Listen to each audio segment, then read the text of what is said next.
Every great player has a demon that they have to slay. Jordan had a demon that he has to slay.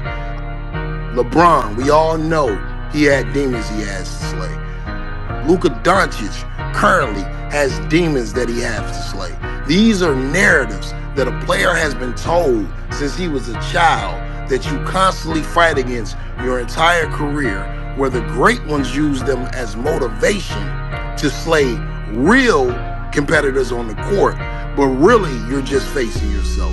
LaMelo's greatest demon is he's the youngest brother, and he wasn't really necessarily bred for that role. He was not bred for the position that he's in necessarily. They've always been taught to be rely upon each other. Y'all gotta understand, him being the guy in Charlotte is the first time he's really the guy. When you ask him to be the lead guy now he has to learn this role.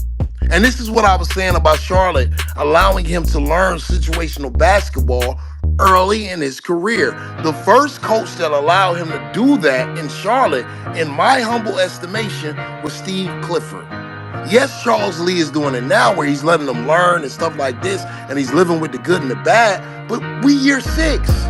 He just started doing that year 3. So now, things that he wasn't necessarily asked to do ever in his life as an NBA player or as a player, he's now being forced to do in year 5, year 6. So some of what we saw last year was growing pains.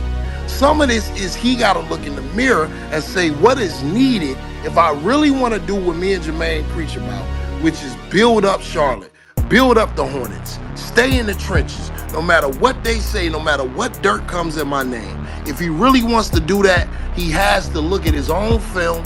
He has to look at himself in the mirror and say to himself, I'm doing all of this, but what am I not doing? I don't want to see my positive plays. I only want to see my negative plays. I don't want to see me scoring 50. I want to see me scoring 5 with 6 turnovers. I want to see the shot that I missed that could have won the game. I want to see the rotation I missed. This is where LaMelo is at in his career.